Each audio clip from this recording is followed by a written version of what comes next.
What happens when a millionaire who had everything discovers what he was missing most on his wedding night? A 39-year-old businessman believed that love was only for the weak, until a 23-year-old woman showed him the true meaning of purity and devotion. Where are you watching us from? Drop your country in the comments. If you want to know how a heart hardened by business surrendered to true love, subscribe to the channel and hit that like button. The scent of jasmine lingered in the air of that presidential suite in the Hamptons, mingling with the distant sound of the Atlantic and the rumble of an approaching storm. Robert Morgan contemplated the woman who had just become his wife with an indecipherable look. At 39, he had built a financial empire spanning 3 continents. But as he watched Emily sleep peacefully between Egyptian silk sheets, a strange feeling of emptiness invaded him.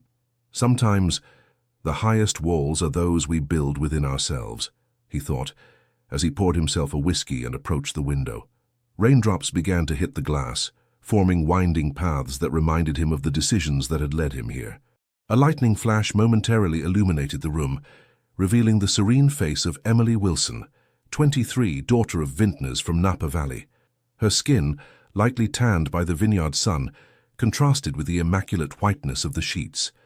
Robert wondered what she had seen in him to accept this marriage of convenience meant to benefit them both: financial stability for the traditional Wilson family and social respectability for him.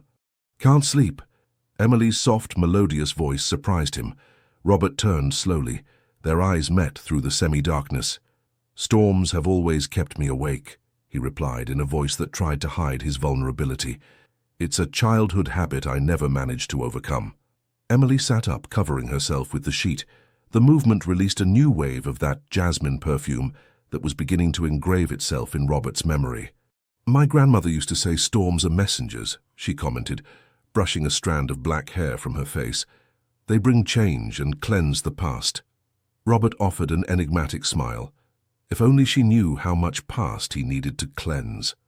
"Your grandmother seems to have been a wise woman." "She was," Emily affirmed, with a flash of melancholy in her honey-colored eyes. "She taught me that a person's true worth isn't in their possessions, but in their capacity to love unconditionally." Those words resonated in Robert's interior like a distant bell, awakening echoes of a truth he had buried beneath years of negotiations and contracts. He approached the bed and sat on the edge, maintaining the distance he had agreed to respect. "And do you think someone like me has that capacity?" he asked, with an honesty that surprised even himself. Emily extended her hand and, for an instant, hesitated before touching his. When finally their fingers brushed, Robert felt an electric current more intense than the lightning illuminating the Hamptons sky. "I believe we all do," she answered. "Some just take longer to discover it." Outside, the storm intensified. Inside, in the silence of that presidential suite, something began to change between the powerful businessman and the young woman from the vineyards. Something as subtle and inevitable as the scent of jasmine floating between them. Breakfast had become a silent ritual during those first weeks. Robert observed with curiosity how Emily meticulously prepared 2 cups of espresso each morning on the expansive terrace overlooking the Atlantic. The intense aroma contrasted with the salty smell of the sea that flooded the space. "You've never asked how I like my coffee," he commented one particularly bright morning as she placed the cup in front of him. Emily smiled, and that gesture illuminated her face in a way Robert found disturbing. "I don't need to ask what I can observe," she replied naturally. 3 weeks of watching you prepare your own coffee on mornings when you woke before me. Always the same. Strong, with a touch of milk, no sugar. Habits reveal more than words." Robert felt an unusual discomfort. He wasn't accustomed to being observed with such attention. His previous relationships had been transactional, superficial. No one had bothered to learn his preferences. "And what else do you think you've observed about me, Emily?" he asked, trying to maintain a light tone that wouldn't reveal his unease. She looked directly into his eyes, with that frankness that disarmed him. "That you work too much. That you're generous but hide it, and that there's a sadness in your gaze when you think no one's watching." The silence that followed was dense, palpable. Robert felt that the walls carefully constructed around his vulnerability were beginning to show cracks. "Interesting observations for someone who barely knows me," he finally responded, retreating into his professional tone. "I don't pretend to know you, Robert. I just see what's there." Emily took a sip of her coffee. We all have layers like the vines. The deepest ones are what truly matter, what give character to the wine. But they need time and patience to reveal themselves. That analogy, so representative of her world, awakened an involuntary smile in him. So I'm like one of your vines. More like an oak barrel holding a great wine hermetically sealed, she replied with a playful smile. And I'm patient, Robert. My family has cultivated wine for generations. We know how to wait. That afternoon, when Emily went out to explore the town, Robert found a small wildflower carefully placed beside his documents on his desk. He took it between his fingers, surprised by the gesture, and even more by the emotion it awakened in him. Without thinking too much, he opened one of the antique books from his library and placed it between its pages, as if wanting to preserve not just the flower, but the moment. The next day he left a similar flower on Emily's reading table, and so, without words, began a silent exchange that neither mentioned, but that both secretly anticipated each day. It was during a dinner with important partners when the first real obstacle appeared in their peculiar relationship. Mark Adams, an investor known for his indiscretion, leaned toward Emily after several glasses. "Tell me, darling, how does it feel to be our friend Robert's latest acquisition?" he asked with a malicious smile. "He's always had good taste in assets, but I must admit this time he's outdone himself." Silence fell over the table. Robert tensed visibly, preparing to intervene, but Emily was ahead of him. "Mr. Adams," she responded, with a serenity that contrasted with the fire in her eyes, "in my family we value traditions. One of them is recognizing the difference between fine wine and vinegar. The first improves with time and adds value to those who appreciate it. The second only serves to leave a bitter taste." She paused and smiled sweetly. "Fortunately, my husband has a sufficiently refined palate to distinguish between the two." Mark's expression froze while the other guests disguised smiles. Robert looked at Emily with astonishment. It was the first time anyone had defended him in that way, without aggression, but with an unbreakable dignity. That night, as they returned in the car, the silence between them was different. "You didn't have to defend me," Robert finally said. "I'm used to people like Mark." "I didn't do it for you," she replied, looking out the window at the coastal lights. "I did it for myself. Nobody defines who I am or what value I have. Not even you, Robert." That response, as unexpected as it was revealing, made something stir in the businessman's interior. Perhaps, he thought, as he observed Emily's profile silhouetted against the nightlights of the Hamptons, he had underestimated the young woman from the vineyards. The mansion's library had become Emily's refuge during those first months. Robert often found her there, immersed in some volume, with the afternoon light filtering through the windows and creating copper reflections in her dark hair. That day, however, something was different. She was holding in her hands not a book, but an envelope. "I found this while looking for a novel," Emily said without preamble when she noticed his presence. "I didn't mean to pry into your affairs." Robert immediately recognized the envelope with the Hope Foundation seal, a charitable organization that supported vulnerable families. It was one of many to which he made anonymous donations. "It's just business," he automatically responded, extending his hand to take the envelope. Emily didn't immediately hand it over. Her eyes, fixed on his, seemed to search for something beyond his words. "Business?" she gently questioned. "The thank you letters from families you've helped for years don't seem like simple business transactions, Robert." The businessman felt an uncomfortable sense of exposure. His anonymous donations were a jealously guarded secret, a part of himself he kept separate from his public image as a ruthless negotiator. "The tax deductions are considerable," he insisted, avoiding her gaze. Emily left the envelope on the table and approached him. The jasmine scent of her perfume flooded Robert's senses. "Why is it so difficult for you to admit you have a heart, Robert Morgan?" she asked with genuine curiosity. "Are you so afraid they'll discover you're not just numbers and contracts?" Something in the softness of her voice, in the absence of judgment in her words, momentarily broke his defenses. "In my world, Emily, kindness is confused with weakness. And I can't afford to appear weak," she smiled, a smile containing both understanding and sadness. "True strength lies in daring to be vulnerable," she replied. "That's what my grandmother taught me as we watched the vines survive the frosts. The ones that seemed more flexible, the ones that bent in the storm, were the ones still standing when everything had passed. Robert turned his gaze toward the gardens. The first stars were beginning to appear in the Hampton sky. "Your grandmother and her wine metaphors," he commented with a reluctant smile. "I would have liked to meet her." "She would have liked you," Emily replied, and after a pause added, "I make donations too, you know, to the St. Michael's orphanage nearby. It's little compared to yours, but—" "Why are you telling me this?" Robert interrupted, genuinely intrigued. "Because secrets weigh less when shared," she replied simply.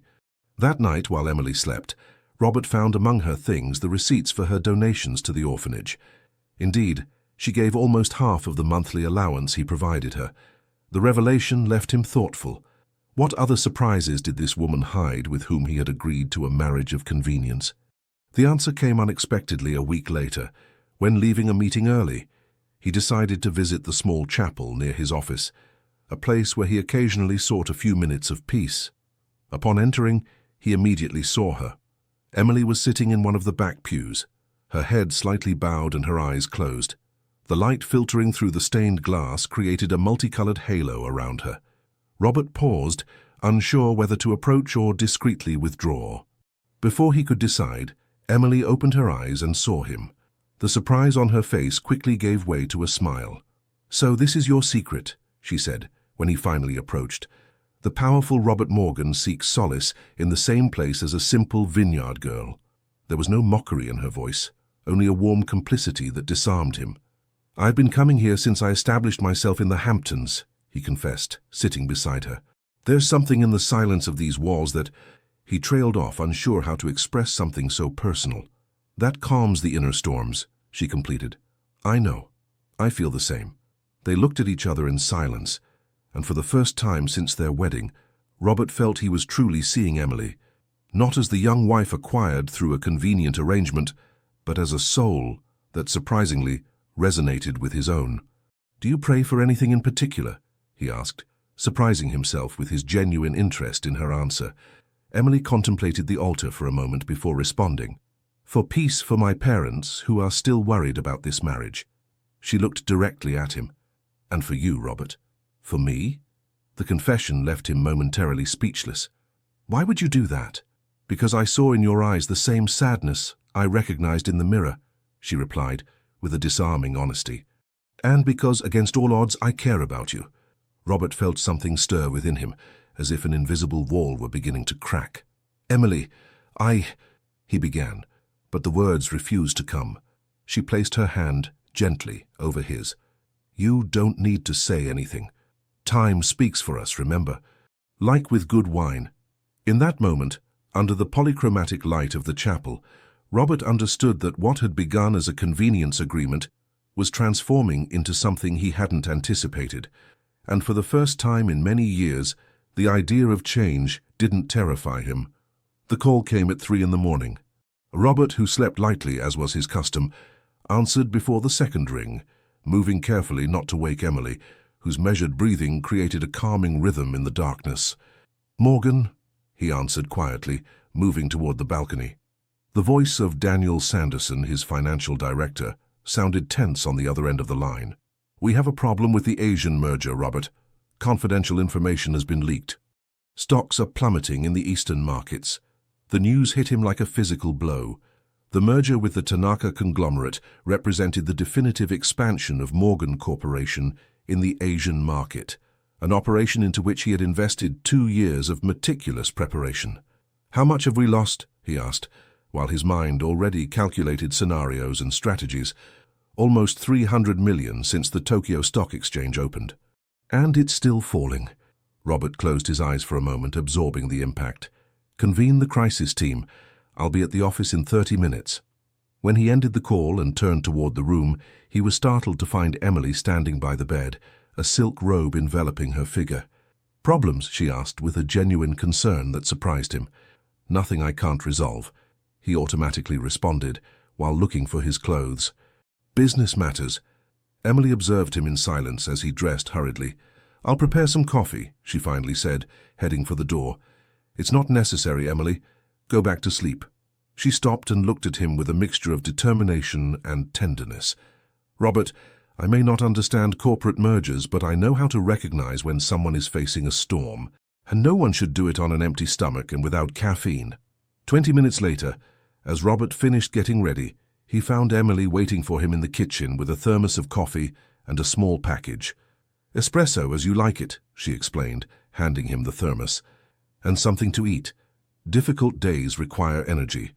Robert took what she offered, moved by a gesture no one had made for him in a long time. "Thank you," he said simply, not knowing how to express what he felt. She nodded, understanding what he didn't say. "Go. Do what you have to do." The next 3 days were a whirlwind of frantic negotiations, international conferences, and containment strategies. Robert barely returned home to change, occasionally dozing on the sofa in his office. When he finally managed to stabilize the situation, minimizing the losses to a manageable level and saving the merger through strategic concessions, exhaustion hit him hard. Upon returning to the mansion past midnight on the third day, he expected to find everything silent. Instead, the dim light of the living room greeted him, along with the familiar aroma of freshly prepared food. Emily appeared in the doorway, dressed simply with her hair gathered in an informal braid. Her eyes revealed that she too had slept little. "You're back," she said with a tired smile. "Just in time for dinner." "You've been waiting?" Robert asked, aware it was almost 2 in the morning. "You shouldn't have troubled yourself." "It's no trouble," she replied, guiding him to the dining room where a steaming bowl of soup awaited. "It's chicken soup. I thought you'd need something light, but comforting." Robert sat down, letting himself be enveloped by the warmth of the moment. As he ate in silence, he noticed Emily was observing him with an indecipherable expression. "What is it?" he finally asked. "I've been thinking a lot these days," she replied. "About us, about this marriage." Robert felt a sudden unease. Had the moment come when she would ask for more than agreed? Or worse, when she would decide the agreement wasn't worth it? "Emily, if you're unsatisfied with some aspect of the arrangement, we can renegotiate it," he said, instinctively resorting to business language. She looked at him with a mixture of frustration and tenderness. "You see? That's exactly the problem, Robert. You keep talking about arrangements and negotiations, as if this were just another contract in your portfolio." "Technically, it is," he replied, though the words tasted bitter in his mouth. Emily shook her head. "Not for me. Not after these months," she said in a soft but firm voice. "When I accepted this marriage, I was thinking of financial stability for my family, that's true. But there's something you should know." She paused and looked directly into his eyes. "It wasn't just for the money." Robert put down his spoon, genuinely surprised. "What do you mean?" "The first time I saw you at that charity dinner in New York, I observed how you looked out the window while everyone else was focused on their own reflections. I saw something in your eyes, Robert, the same loneliness I felt, and I thought—" Her voice became almost a whisper. "I thought perhaps we could be less lonely together." The confession left him speechless. During all these months he had assumed that for Emily, as for so many other people in his life, his value resided solely in his bank account and social position. "Why are you telling me this now?" he finally managed to ask. "Because these days, while waiting for news from you, I realized I care about you. Not the businessman, not the millionaire. You, Robert, the man who leaves wildflowers on my reading table. The one who visits a chapel seeking peace." She extended her hand across the table, a silent offering. "And I wanted you to know." Robert looked at that outstretched hand, so small compared to his, and yet so strong in its way. Slowly, as if fearing to break something fragile and precious, he placed his hand over hers. "I don't know how to do this, Emily," he confessed with an honesty that surprised him. "I don't know how to be different from what I've always been." "I'm not asking you to be different," she replied, intertwining her fingers with his. "Just to allow yourself to be who you truly are, without walls or defenses. At least with me." The jasmine scent emanating from her mingled with that of the chicken soup, creating an atmosphere that enveloped Robert in a strange sensation of home, something he hadn't experienced in decades. "I'll try," he finally said, and for the first time in a long time they weren't calculated words to gain a benefit. They were a promise. The financial crisis had been contained, but it had left unexpected consequences. One April morning, as they had breakfast on the terrace under an intensely blue sky, Robert observed Emily with a mixture of curiosity and something deeper he still dared not name. "There's something I need to talk to you about," he finally said, setting aside the financial newspaper. "It's about your family's vineyard." Emily raised her gaze from her coffee cup, suddenly alert. "What about it?" Robert carefully chose his words. "During the merger crisis, I made some financial moves to protect our assets. One of them involved acquiring properties with historical value and revaluation potential." Emily narrowed her eyes, beginning to understand. "Robert, what exactly have you done?" "I bought Wilson Vineyards," he responded directly. "Your father was on the brink of bankruptcy due to accumulated debts. The bank was going to foreclose in less than a month." The color drained from Emily's face. She put her cup on the table with a sharp tap that resonated in the sudden silence. "You bought my family's vineyard? Without consulting me?" Her voice trembled, not with sadness, but with a contained fury Robert had never seen in her. "I did it to protect it," he explained, surprised by her reaction. "To keep it in the family. Technically, it's now part of our joint assets." Emily rose abruptly, her eyes bright with indignation. "Our assets? No, Robert. What you've done is appropriate something that has belonged to my family for 6 generations, something that wasn't for sale." "But it was, Emily," he insisted, maintaining his calm and rational tone. "Your father had mortgaged the property to the maximum. The debts exceeded the market value. If I hadn't intervened, you would have lost everything." "That wasn't your decision to make," she erupted. "Do you have any idea what that vineyard means to us? It's not just land and vines. It's our history, our identity." Robert stood up, beginning to feel frustrated. He had expected gratitude, not this explosion of anger. "What I did was save it. You should be grateful." As soon as the words left his mouth, he knew he had made a mistake. Emily looked at him as if he had just slapped her. "Grateful?" Her voice dangerously lowered. "I didn't marry you to become one of your possessions, Robert, and certainly not for you to decide my family's fate without even the courtesy of consulting me." She turned and began to walk away, but Robert gently caught her arm. "Emily, please. You don't understand." She stopped but didn't turn to face him. "I understand perfectly. You think everything has a price and that you have the money to pay it." Her voice broke slightly. "But you're wrong. Some things can't be bought, Robert. Trust is one of them." With a smooth but firm movement, she freed herself from his grasp and left, leaving behind only the scent of jasmine and an oppressive silence. For the next 3 days, the mansion sank into a tense and painful silence. Emily took refuge in long walks through the gardens or in the library, avoiding any contact beyond the strictly necessary. Robert, for his part, immersed himself in work, returning home later and later, as in the first days of their marriage. On the evening of the 4th day, however, something changed. Robert returned early and, instead of heading to his study as he had done on previous nights, he searched for Emily throughout the house. He finally found her in the garden, sitting on a stone bench under a pergola of jasmines. Her gaze lost on the horizon, where the sun was beginning to sink into the Atlantic. He approached slowly, giving her time to reject his presence if she wished. When he reached her, he placed on the bench between them an aged leather envelope. "What is this?" Emily asked, finally breaking the silence without turning her gaze from the horizon. "The deeds to Wilson Vineyards," he responded simply. Now she did turn to look at him, confusion evident on her face. "I don't understand." Robert took a deep breath before continuing. "I've transferred them to your name. Only to your name, Emily. The vineyard is yours, legally and without conditions." Surprise transformed her features. "Why would you do that?" "Because you were right," he admitted, and the words seemed to cost him a physical effort. "Not everything can be bought. And what I did was a mistake. Not because I saved the vineyard, but because I didn't respect your autonomy enough to consult you." Emily took the envelope with trembling hands but didn't open it. Instead, she studied Robert's face, as if looking for something hidden behind his words. "I'm listening," she finally said. Robert turned his gaze to the sea before continuing. "All my life I've operated with a simple logic.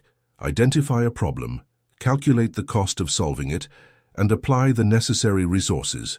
He paused. "It works perfectly in business, but with people, with you, I'm realizing it's insufficient."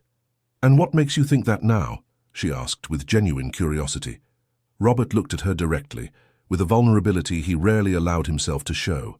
These days without you, without your voice, without your presence, they were like returning to the life I led before, and I realized I no longer want that life, Emily. She remained silent, waiting for him to continue. I don't know exactly what's happening between us, he went on. It began as a convenience agreement, but it's become something different, and I don't want to lose it due to my inability to understand that some things are worth more than their market price. Emily looked at the envelope in her hands and then at Robert. Hey, it's not just the vineyard, you know, it's what it represents. Trust, respect, autonomy. I know, he nodded. That's why the deeds are only in your name. It's your vineyard, your decision. If you want to keep it in the family, sell it, or turn it into a jazz-themed park. This last suggestion drew a reluctant smile from Emily.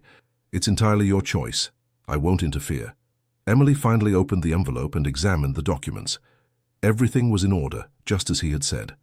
When she raised her gaze, her eyes shone with a mixture of emotions. This must have cost you a considerable effort, she finally said. Not as much as losing you, he replied, with an honesty that surprised himself. The silence that followed was different from the tension of the previous days.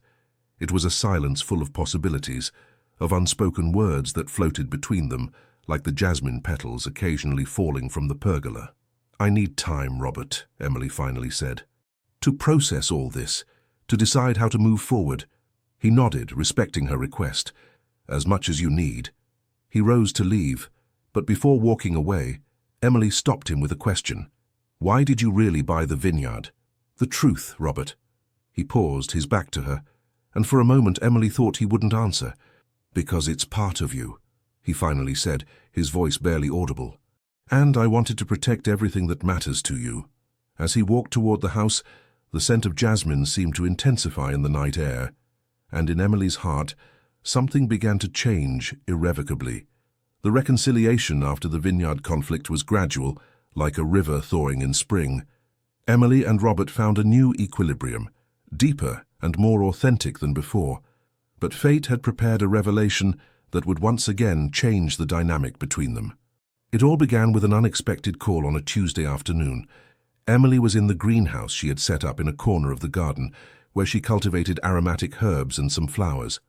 Robert appeared at the door, his face tense and the phone in his hand. That was St. Lucy's school, he said without preamble. Sophie's teacher is sick and they need someone to pick her up early. Emily put down the pruning shears, confused. Sophie, she asked, wiping her hands on her apron. Robert suddenly looked uncomfortable, as if he had just realized he had mentioned something he was trying to keep secret. My daughter, he finally replied, in a controlled voice. She's 8 years old. She lives at a boarding school here in the Hamptons. The revelation fell like a stone in a tranquil pond. Emily stared at him, processing the information. You have a daughter? She asked slowly. Her daughter you've never mentioned in 6 months of marriage. Robert turned his gaze toward the garden, avoiding the reproach in her eyes. It's complicated, Emily. Then explain it to me, she replied, crossing her arms, because, from my perspective, hiding a child's existence is something more than complicated. Robert breathed deeply, as if preparing for a painful confession. Sophie was born from a brief relationship I had years ago. Her mother abandoned us both when she was barely 2 months old. His voice tensed at the memory. I was in the midst of expanding the business, traveling constantly. I couldn't care for her adequately. So you sent her to a boarding school, Emily completed without judging, simply processing the information. It was the best option for her, he nodded, or so I told myself.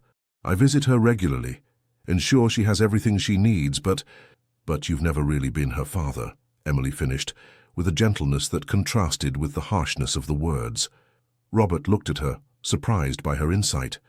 I suppose you're right, he admitted.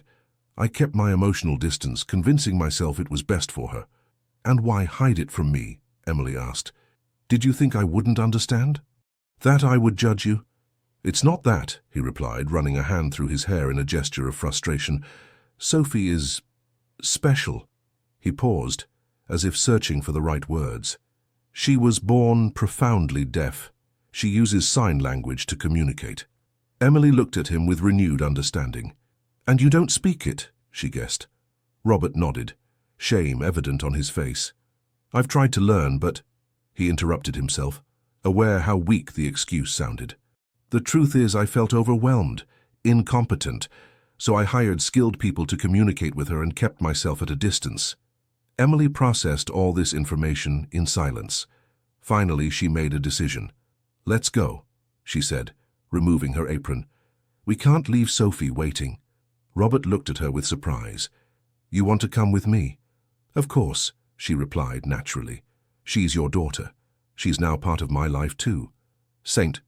Lucy's school was an elegant building on the outskirts of the Hamptons, surrounded by well-maintained gardens. As they walked through the silent corridors, Emily noticed the growing tension in Robert's shoulders.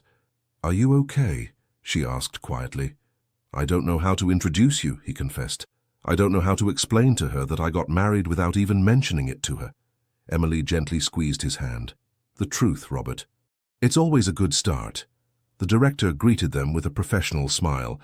"Mr. Morgan, good to see you. Sophie is waiting in the common room." She looked at Emily with curiosity. "And you must be—" "My wife, Emily," Robert completed. And though he tried to sound natural, there was a slight tremor in his voice. "We were married 6 months ago." The director seemed surprised, but quickly recovered. "Congratulations. I'm sure Sophie will be delighted to meet you." Emily doubted that would be the case, but she smiled politely. The common room was a bright space with large windows overlooking the gardens. In a corner, drawing intently, was a girl with brown hair gathered in 2 braids. She looked up when they entered, and her eyes, identical to Robert's, lit up at the sight of her father. She jumped up and ran to him, hugging his waist enthusiastically. Robert returned the hug with a stiffness Emily immediately noticed.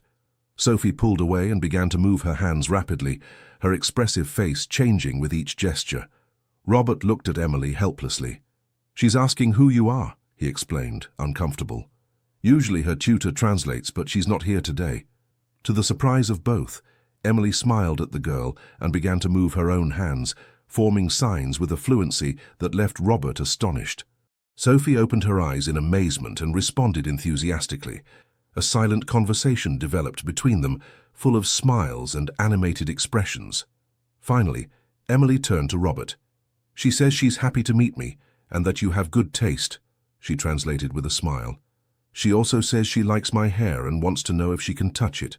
Robert looked at them alternately, as if he couldn't believe what he was seeing. "How—" he began, unable to complete the question. "My cousin was born deaf," Emily explained, while allowing Sophie to caress her long hair. "We learned sign language together as children. I haven't used it in a long time, but it's like riding a bicycle. You don't forget." Sophie made another series of rapid signs, looking questioningly at her father. "She wants to know if I'll be living with you now that we're family," Emily translated, with a slight blush on her cheeks. Robert looked at his daughter, then at Emily, and for the first time since she had known him, she saw unshed tears in his eyes. "Tell her—" his voice broke slightly. "Tell her I'd love that, if she wants." Emily conveyed the message, and Sophie's response was an effusive hug to both, creating for the first time a family circle that none of the 3 had experienced before. The journey back to the mansion was a torrent of emotions and discoveries. Sophie, seated in the back of the car, conversed animatedly with Emily through signs, while Robert observed them in the rearview mirror, amazed at the ease with which his daughter had accepted this new reality.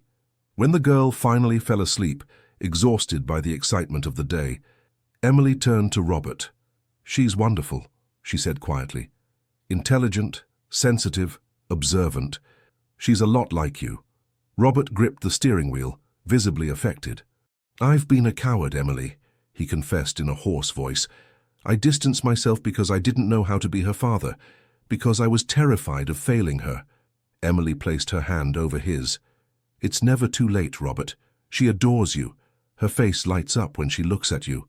"Really?" he asked, with a vulnerability that contrasted with his usual confidence. "Really," Emily confirmed. "She proudly told me her father is the most important man in America, and that someday she'll run his company." Robert smiled, a genuine smile that transformed his face. "You know, when I saw you communicating with her, when I saw you connect so naturally, I felt something I'd never experienced." "What was that?" she asked. Robert took his eyes off the road for a moment to look at her. "Hope," he replied simply. "Hope that we can be a real family." Emily looked at the back seat where Sophie slept peacefully, then at Robert.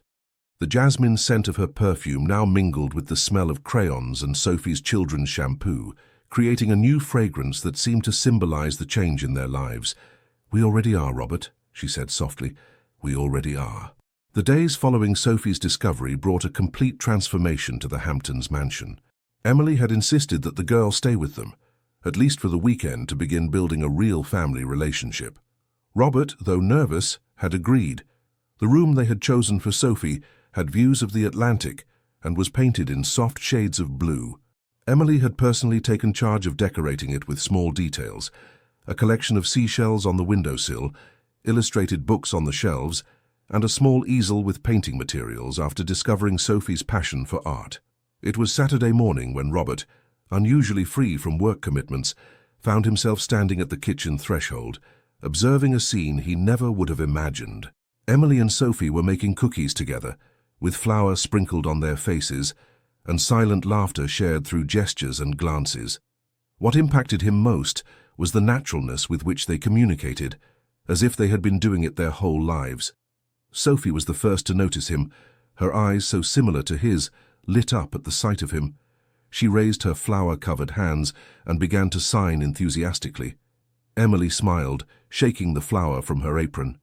"She says you should join us. We're making starfish-shaped cookies." Robert suddenly felt uncomfortable. For years, he had delegated everything related to his daughter to nannies, tutors, and specialists. "I'm not very good in the kitchen," he excused himself. Emily looked at him with a mixture of understanding and challenge. "No one is born knowing, Robert," she said gently. "Some of us have to learn on the job." Sophie made another gesture, looking at him expectantly. "What did she say?" he asked, hating having to always depend on a translator to communicate with his own daughter. "That it doesn't matter if the cookies turn out ugly, they'll taste good anyway," Emily translated with a smile. "It's an interesting philosophy, don't you think?" Something in the simple childish wisdom touched a fiber in Robert. Slowly he took off his jacket, carefully hung it on a chair, and approached the kitchen island. "I suppose I could try," he said, rolling up his shirt sleeves.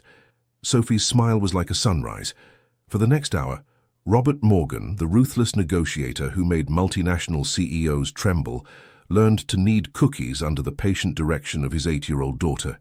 His hands, accustomed to signing million-dollar contracts, became covered with flour and sugar as he tried to shape starfish that looked more like irregular asteroids. At one point, when Sophie wasn't looking, Emily discreetly captured a photo with her phone. Robert, with a smudge of flour on his cheek, intensely concentrated on cutting out a cookie, while Sophie leaned over him, correcting his technique. The image perfectly captured the birth of something new between them.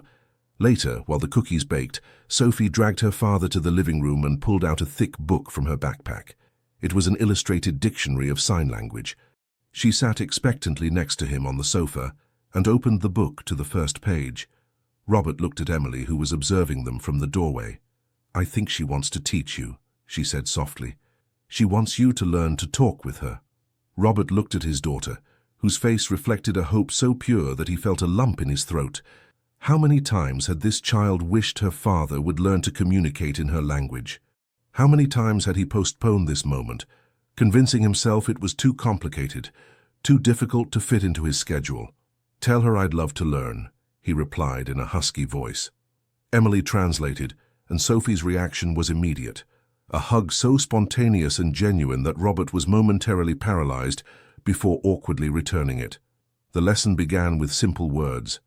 Sophie was a patient but demanding teacher, correcting the position of his fingers with determination and applauding enthusiastically when he successfully reproduced a sign. Emily joined them, sitting on the floor in front of the sofa, offering occasional help but allowing father and daughter to find their own rhythm. After an hour, Robert had learned to sign hello, thank you and please, and most importantly, I love you. When he formed these last signs, looking directly at his daughter, he saw her eyes fill with tears. "Did I say something wrong?" he asked, alarmed. Emily, who also seemed moved, shook her head. "No, it's just that—" Her voice broke slightly. She tells me it's the first time you've told her you love her in a way she can truly see and feel. Robert felt as if something broke inside him. He looked at his daughter, so brave and resilient, despite all life had denied her, including the full love of her father. Slowly, with fingers that now trembled slightly, he formed the signs again. "I love you." And then he added, guided by Emily, "I'm sorry. I'm here now." Sophie threw herself into his arms, and this time Robert embraced her fully, holding her against his chest, as he had never before allowed himself to do, fearing his vulnerability would overflow. The tears he had contained for years flowed freely down his face as he held his daughter, silently promising himself that he would never again keep her at a distance. Emily watched them, her own face wet with tears. When Robert raised his gaze toward her, there was in his eyes a gratitude so deep that words would have been insufficient to express it. That night, after putting Sophie to bed in her new room, Robert found Emily on the terrace, contemplating the stars over the sea. He approached silently and stood beside her. "Thank you," he said simply. She looked at him, his profile silhouetted against the night sky. "For what?" "For showing me what truly matters. For teaching me to be the father Sophie deserves." He paused. "For believing I could be that when I myself doubted it." Emily smiled, with that mixture of sweetness and strength that characterized her. "It was always in you, Robert. You just needed to allow yourself to be vulnerable, to allow yourself to feel." He nodded, understanding the profound truth in her words. For years, he had built his empire at the cost of his humanity, convinced emotions were a luxury he couldn't afford. Now, thanks to Emily and Sophie, he was beginning to discover that true strength resided precisely in daring to feel, to love, to risk. "My life has completely changed since you arrived," he confessed, looking at her intently.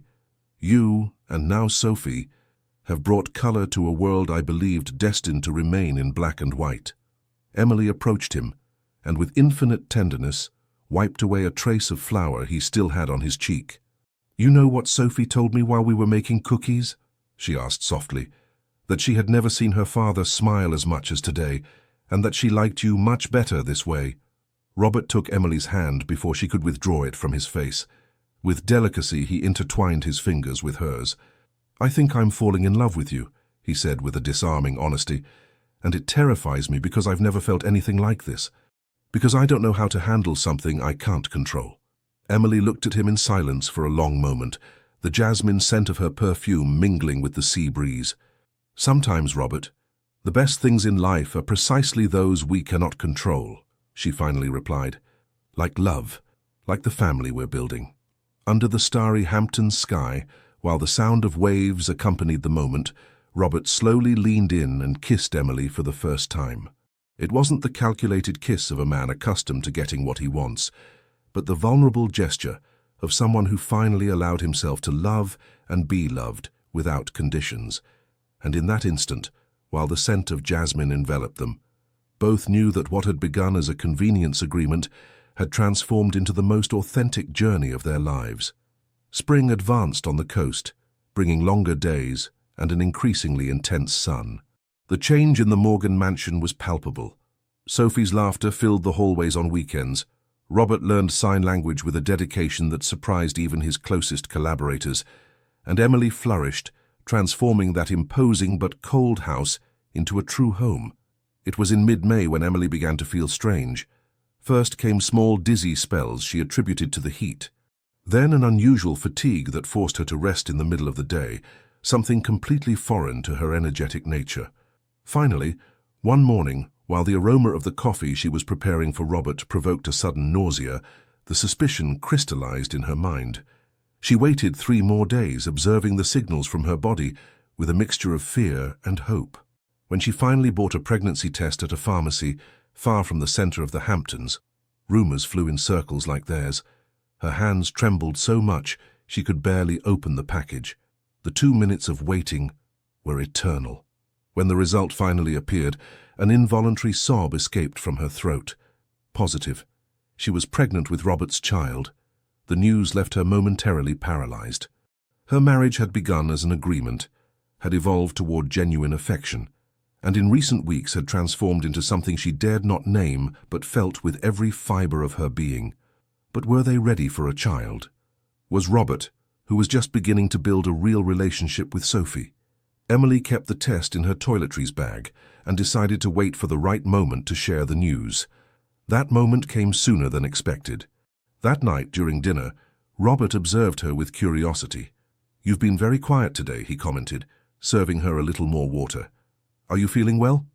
Emily raised her gaze from her practically untouched plate. She had planned to wait, to prepare the right words, perhaps even create a special moment. But under Robert's attentive gaze, all her elaborate ideas vanished. "I'm pregnant," she said simply. The wineglass Robert was holding stopped midway to his lips. The surprise on his face was evident, but Emily couldn't interpret whether it was good or bad. "Pregnant," he repeated, as if he needed to hear the word again to process it. Emily nodded, her heart beating so hard she could almost hear it. "I took a test this morning.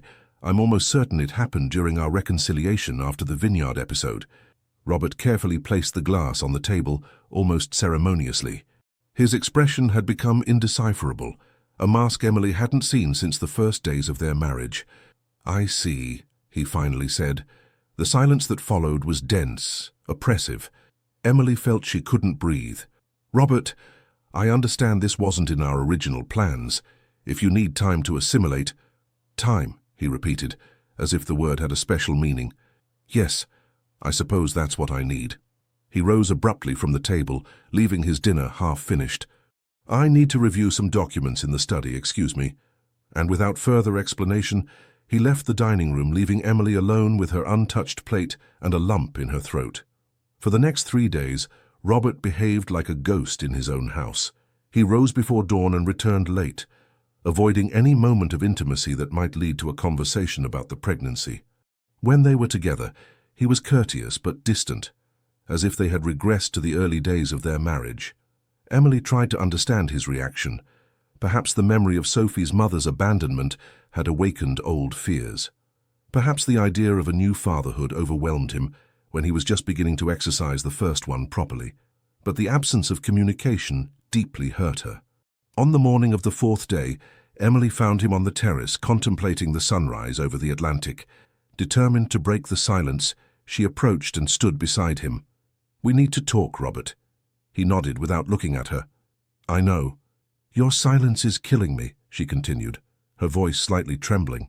"If you don't want this baby, I need to know. I deserve at least that." Robert turned to face her then, and Emily was surprised to see his reddened eyes as if he had spent nights without sleeping. "It's not that," he said finally, his voice hoarse. "It's not about the baby." "Then what is it about?" she asked, confused.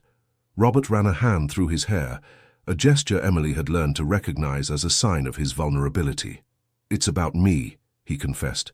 "About my inability to be the father this child deserves. I already failed Sophie. I kept her at a distance, delegated my responsibility, missed years of her life, and now, when I'm just beginning to learn to be a father to her, how can I believe I'll know how to do it with a newborn?" The honesty of his confession disarmed Emily. She took a step toward him, shortening the physical and emotional distance. "Robert, listen. No one is born knowing how to be a parent. It's a path of constant learning, of errors and successes. You would do it perfectly," he replied with an admiration that moved her. "I've seen you with Sophie. It's as if you were born for this." Emily smiled sadly. "That's not true. I'm terrified too. But there's a difference between us. I accept my fear as part of the process. You try to control it, eliminate it as you do with everything in your life." Robert turned his gaze toward the horizon, where the sun was beginning to rise, tinting the sea with gold. "My father was a cold and implacable man," he said after a long silence. "He built the family business with an iron hand and expected the same hardness from me. The day I cried at my dog's death, he told me Morgans don't show weakness. I was 8 years old." He paused. "With Sophie, I became him without realizing. I kept myself at an emotional distance, convincing myself it was for her good, when in reality I was terrified of failing, of being vulnerable, of loving someone so much that it could destroy me if I lost them." Emily gently took his hand. "But you're changing, Robert. I see it every day. In how you look at Sophie, in how you strive to learn her language, in how you allow yourself to laugh with her." "What if I fail again?" he asked, with a vulnerability that dramatically contrasted with his usual confidence. "If this baby is born, and I become my father again?" "You won't," Emily replied with conviction. "You know why? Because now you're aware. Because you have me to remind you who you truly are. And because, Robert Morgan, beneath all those layers of control and power, you're a man capable of loving deeply. I see that, even if you can't see it yet." Robert looked at her then, as if trying to find in her eyes the certainty he lacked. "I'm so afraid, Emily," he confessed in a whisper. "I know," she replied, moving closer until she could take his face between her hands. "I am too, but we can be afraid together. We can learn together. We can build the family neither of us had." Something seemed to break in Robert. His shoulders slumped, and for the first time since Emily had known him, he allowed tears to flow freely before her. They weren't tears of weakness, but of liberation, acceptance, hope. Emily embraced him while the sun finished rising over the Atlantic, bathing them in a golden light that seemed to presage a new beginning. The jasmine scent of her skin mingled with the sea breeze, creating a unique fragrance that Robert knew he would forever associate with this moment of transformation. "We'll be a family," he murmured against her hair, not as a question but as a promise. "You, me, Sophie, and this baby. A real family." Emily nodded, her own face wet with tears. "We already are, Robert. We already are." And as the day fully awakened in the Hamptons, they remained embraced, united no longer by a contract or an agreement, but by something much more powerful and fragile at the same time, the shared promise of a future together, with all its uncertainties and wonders. June brought an explosion of colour and warmth to the Hamptons. The gardens of the Morgan mansion burst with flowers of every hue, and Emily spent hours there, immersed in the intoxicating scent of roses and jasmines. Her pregnancy, now in the 3rd month, was barely noticeable beneath her summer dresses, but she felt the transformation in every cell of her body. Robert had become completely involved in the process. To everyone's surprise, especially Daniel's, his financial director, he had reduced his work schedule to be home early. Each night, he avidly read books on pregnancy and child development, and he had hired the best specialists to ensure Emily received the most comprehensive medical care. Sophie, who had been told the news one weekend with great care, had received the idea of a brother or sister with touching enthusiasm. She now spent every weekend with them, and Robert had begun the paperwork to transfer her to a school near the mansion. It was during a peaceful late June afternoon, when the world they were so carefully building began to falter. Emily was in the garden sketching designs for the baby's room when she felt a sharp, sudden pain in her abdomen, so intense that the sheet of paper slipped from her hands and fell onto the grass. She breathed deeply, trying to calm herself, telling herself it was probably nothing serious. But when she stood up, she saw the bloodstains on her light-colored dress, and the world seemed to stop. With trembling hands, she dialed Robert's number. "I need you to come home," she said in a controlled voice when he answered. "Now." Something in her tone must have alerted him, because he didn't ask questions. "I'm on my way," he responded simply. The minutes that followed were a haze of fear and desperate hope. Emily lay on the bed, silently praying that everything would be all right, that the pain would diminish, that the blood would stop flowing. But in her heart, a terrible knowledge was beginning to form. Robert arrived in record time, his face pale with fear. When he saw Emily on the bed and the blood on the sheets, his expression transformed into pure terror. "I've called an ambulance," he said, approaching her and taking her hand. "They'll be here in minutes." "Everything will be all right, Emily. Everything will be all right." But it wasn't. In the private Hamptons hospital, under the white and aseptic lights, the doctor confirmed what they both already feared. Emily had suffered a miscarriage. The baby they had begun to imagine, to love, to plan for was gone. The doctor's clinical words, "These things happen. It's relatively common in the first trimester. There's nothing you could have done," echoed in Emily's ears without really penetrating her consciousness. The only thing she could feel was an immense emptiness, a hole where a hope had been growing. Robert, at her side, maintained an exterior composure that contrasted with the storm in his eyes. He squeezed Emily's hand so hard they might have fused into a single person. The journey back home was in complete silence, a dense silence, loaded with contained grief and unspoken words. Emily looked out the window, observing how life continued on the Hampton streets. tourists laughing, children playing, couples walking hand in hand, while inside her everything had stopped. When they reached the mansion, Robert helped her out of the car with infinite delicacy, as if fearing she might break with the slightest touch.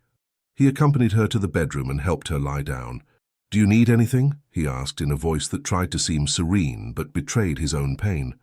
"Water, tea. The doctor mentioned you should rest, but I can bring you something to read, or I just want to be alone for a moment," Emily interrupted, with a voice she barely recognized as her own. Robert seemed hurt for an instant, but he nodded. "Of course. I'll be right outside if you need me." When the door closed behind him, the tears Emily had stoically contained throughout the afternoon finally flowed freely. She cried for the baby she would never know, for the truncated hopes, for the sense of failure that, though irrational, invaded her. She cried until she had no more tears, until exhaustion overcame her, and she sank into a restless sleep. Robert, meanwhile, wandered through the mansion like a spectre, unable to find solace anywhere. Finally, he locked himself in his study, where the emotions he had kept at bay for Emily's sake assaulted him with full force.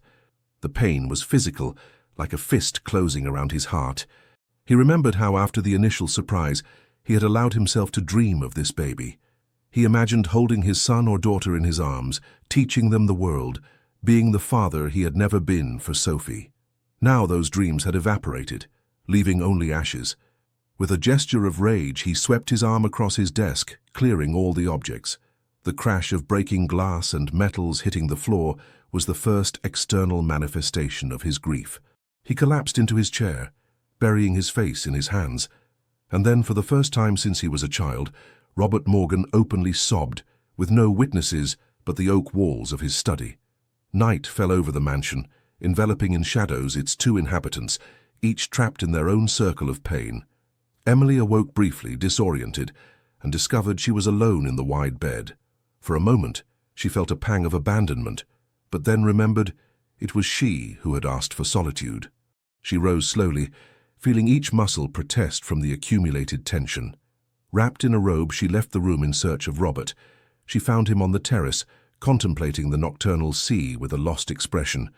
A glass of whiskey, barely touched, rested beside him. Sensing her presence, he turned. His eyes, normally assured and penetrating, were red and swollen. "Emily," he said simply, and in the way he pronounced her name there was such tenderness and pain that she felt her heart breaking anew. Without words, she approached and sat beside him. For a long moment, neither spoke.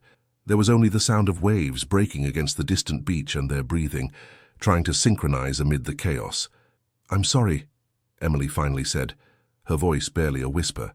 "I'm sorry I couldn't—" "No," Robert interrupted firmly, taking her hands in his. "Don't you dare blame yourself. The doctor was clear. It was no one's fault. But still, I feel as if—" The words caught in her throat. Robert drew her to him, embracing her as if trying to absorb her pain, to fuse it with his own so she would carry less weight. "I know," he murmured against her hair. "I feel it too. As if there was something we should have done, some sign we should have noticed. But it's not like that, Emily. Sometimes life is simply cruel without reason or logic." Emily allowed herself to sink into his embrace, finding solace in the warmth of his body and the sincerity of his words. "How will we tell Sophie?" she asked after a moment. She was so excited. Robert sighed deeply. "With the truth. Simply. She'll understand. She's stronger and wiser than we think." Emily nodded against his chest. The tears were flowing again, but somehow they were different now, less bitter, more healing. "I was so afraid to tell you," Robert confessed quietly, "that you would think I had lost interest in you. In us. Because of this." Emily pulled back slightly to look into his eyes. "Why would I think that? Because I pulled away when you told me about the pregnancy. Because I doubted. Because I failed you when you needed me most." "You didn't fail me," she replied firmly. "You were afraid, just like me. But you came back, Robert. You were ready to be a father to this baby. I saw you change, reorganize your life, open your heart." Her voice broke. No one could have foreseen this. Robert rested his forehead against hers, their tears mingling. "I love you," he said for the first time, the words coming naturally, without premeditation. "Not for the baby, not for the agreement, not for convenience. I love you for who you are, Emily." And whatever happens, I don't want to lose you. Emily felt something warm flourishing amid her grief. I love you too, she replied, with a certainty she hadn't allowed herself to fully recognize until that moment. And you won't lose me. We'll get through this together.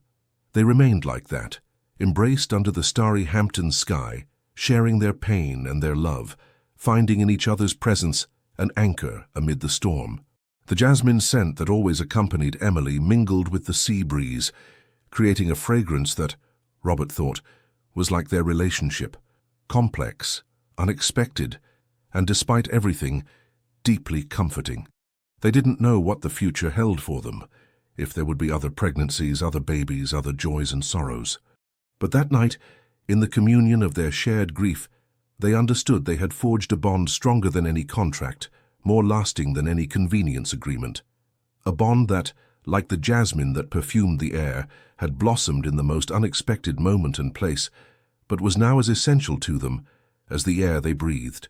July arrived in the Hamptons with a suffocating heat that seemed to reflect the emotional state of the Morgan mansion. Emily and Robert tried to rebuild their life after the loss, each in their own way, advancing some days and retreating others, like a tide that couldn't decide its course. Emily had thrown herself into the garden, spending hours under the sun, planting new flowers, pruning bushes, creating life where she could find it. Robert, for his part, alternated between periods of absolute attention to her and sudden retreats to his study, where he immersed himself in work as a defense mechanism against pain. Sophie had received the news with an understanding that surprised them both. Her small hands had formed signs of consolation so eloquent that words would have been superfluous. Now she spent every weekend with them, and her presence was like a balm for their wounded hearts. It was during one of those weekends that Emily found Robert in his study, surrounded by documents and with his face tense from concentration. Sophie was playing in the garden, watched by her nanny. "Working on a Saturday?" Emily asked from the doorway. Robert looked up, visibly exhausted. "I have to finish these reports for the Canadian merger," he replied, rubbing his eyes. "I can't postpone them any longer." Emily approached and observed the mountain of papers on the desk. Something in the way Robert clung to them seemed revealing. "Is it really urgent, or is it your way of distracting yourself?" she asked gently, without accusation in her voice. Robert put down his pen, aware he couldn't hide anything from her. "Both," he admitted. "The merger is important, but working to exhaustion prevents you from thinking," she completed. "It prevents you from feeling." He nodded, grateful for her understanding. "Sometimes the pain is too intense. I need to occupy my mind." Emily sat on the edge of the desk close to him. "I understand. I have the garden. You have your numbers and contracts. Each of us finds our refuge where we can." Robert took her hand, observing the small calluses that were beginning to form due to her work with the plants. "But we shouldn't take refuge from each other," he said with an honesty that still cost him effort. "And sometimes I feel that's what we're doing." Emily squeezed his hand, recognizing the truth in his words. "It's difficult to share pain without feeling we're burdening the other with more weight," she reflected. "But perhaps we need to learn to carry this burden together, not separately."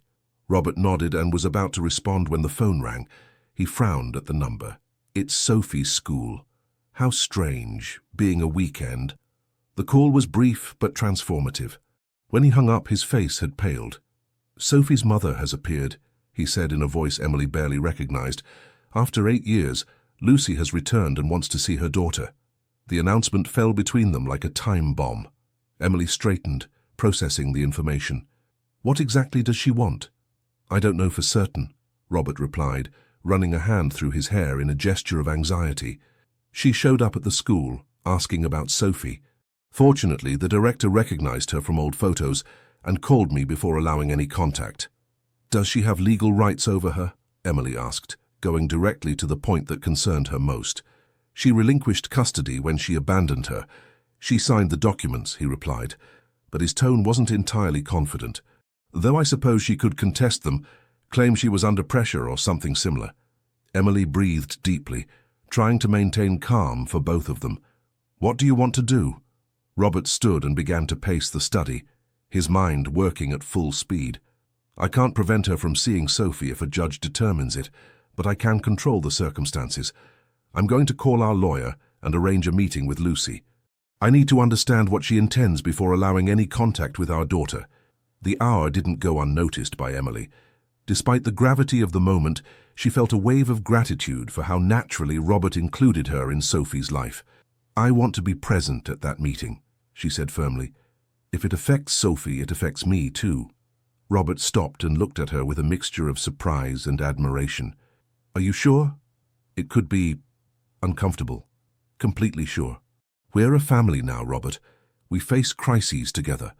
The meeting was arranged for the following Monday at the office of the Morgan family lawyer. Emily and Robert decided not to tell Sophie anything until they had more information, to avoid generating unnecessary expectations or fears. The weekend passed in a strange mixture of forced normality and underlying unease. Both made an effort to ensure Sophie enjoyed herself as always, but when the girl returned to boarding school Sunday afternoon, the weight of what was coming fell fully upon them. Monday dawned with an unusually cloudy sky for the Hamptons in July. Emily interpreted it as an omen as she dressed in a cream-colored suit that gave her an air of professional elegance. Robert, beside her, opted for a somber navy blue suit, his business armor, as she jokingly called it. But today there were no jokes between them, only an expectant tension, and the silent promise to remain united in the face of whatever came. The office of Marcus Herrera, the Morgan family's trusted lawyer for decades, was located in a historic building in the center of the Hamptons. Its sober elegance contrasted with the typical excesses of coastal tourism. When Emily and Robert arrived, Marcus greeted them with the professional gravity the situation merited. "Lucy Davis will arrive at any moment," he informed them, as he led them to a meeting room. "I've reviewed all the legal documentation. The custody renunciation she signed is solid, but it will depend on what she argues now and how she proceeds." Robert nodded, his face a mask of control that Emily knew hid a whirlwind of emotions. "What are the worst possibilities?" she asked, always practical. Marcus looked at her with approval for the directness of her question. "In the worst scenario, she could request supervised visits, gradually progressing to a shared custody regime. But she would have to demonstrate financial and emotional stability, something complex considering her history of abandonment." The sound of the door opening interrupted the conversation, and then Emily saw for the first time the woman who had abandoned Sophie, Robert's first wife, the shadow that occasionally loomed over their new family. Lucy Davis was beautiful, with that kind of dramatic beauty that attracts all eyes in a room. Her dark hair fell in perfect waves over her shoulders, and her eyes, the same brown shade as Sophie's, shone with a disquieting intensity. She was dressed with an elegance that suggested prosperity, but there was something in her way of moving, an underlying tension that alerted Emily. "Robert," Lucy said, in a surprisingly soft voice. "It's been a long time. 8 years and 4 months, to be exact," he replied coldly, "since you decided that being a mother didn't fit with your plans." Lucy wasn't fazed by the harshness of his words. Instead, she directed her attention to Emily. "You must be the new wife," she commented, evaluating her with a glance that pretended to be casual, but that Emily perceived as calculating. "Congratulations. Robert was always a good catch." Economically speaking, Emily held her gaze without letting herself be intimidated. "And in every other way," she replied with a polite but firm smile. "I'm Emily, and I consider Sophie as my own daughter." A flash of something, jealousy, irritation, crossed Lucy's face before she regained her composure. "How touching," she commented. "But she's still my daughter, biologically speaking. Biology that didn't prevent you from abandoning her when she was barely a baby," Robert intervened, in a tone that could have frozen the Atlantic. "Why are you here, Lucy? What do you want after so much time?" The woman sat elegantly as if posing for a photograph. "I've changed, Robert. I've spent these years finding myself, maturing. Now I'm ready to assume my responsibility as a mother." "How timely," he commented sarcastically. "Just when Sophie has become an independent child who no longer requires diaper changes or sleepless nights." Lucy narrowed her eyes but maintained her perfect smile. "You were always hard on me. I was 23 when Sophie was born. I was lost, scared." "Emily is the same age you were then," Robert countered. "And she's been more of a mother to Sophie in 6 months than you have in her entire life." The tension in the room was palpable. Marcus cleared his throat, trying to redirect the conversation. Perhaps we should focus on the legal aspects. Before that, Emily interrupted, leaning forward, I'd like to understand something. Do you know that Sophie is deaf, Lucy? The question seemed to momentarily disconcert the woman. Of course, I always knew. And do you know how to communicate with her? Emily insisted. Do you know the sign language she uses? A slight blush covered Lucy's cheeks, betraying her. I can learn, she responded defensively. I'm her mother. We have a connection that goes beyond words. Emily felt something ignite inside her, a protective indignation she could barely contain. A connection so deep that you haven't felt the need to see her in 8 years, she commented, maintaining an externally calm tone. Sophie doesn't need another person in her life who sees her as a project, as an opportunity for redemption. She needs constant love, real commitment. Lucy looked at her coldly. I don't think you, a newcomer, can judge what my daughter needs. No, but I can judge what she doesn't need, Emily responded without backing down. She doesn't need false hopes or empty promises. She doesn't need to be an accessory in the new life you're building. Robert observed the exchange with a mixture of amazement and admiration. He had never seen Emily so fierce, so protective. Lucy turned to the lawyer. I have legal rights. I'm her biological mother. Rights you voluntarily relinquished, Marcus intervened with professional calm. Any attempt to recover them will have to go through the courts, and the judge will primarily consider the minor's welfare. I'll be willing to do that if necessary, Lucy replied, raising her chin. Robert, who had remained silent during the exchange between the two women, finally spoke. Before you threaten legal battles, I want you to answer a simple question, Lucy. What is your daughter's middle name? The question, apparently trivial, fell like a slab in the room. Lucy blinked, visibly discomposed. She began, searching her memory. Mary. Sophie Mary. The silence that followed was devastating in its eloquence. Robert slowly shook his head. It's Elizabeth. Sophie Elizabeth Morgan. After my mother, he said in a low but firm voice. You don't even know the full name of the daughter you now claim to want back. Lucy paled, aware of the fatal error she had just made. It's been many years, she weakly defended herself. Precisely, Emily intervened. Years in which Sophie has built her life without you. Years in which she has learned to communicate in a world that doesn't always understand her. Years in which she has formed an identity that doesn't include a mother who abandoned her. Marcus, always the professional, tried to mediate.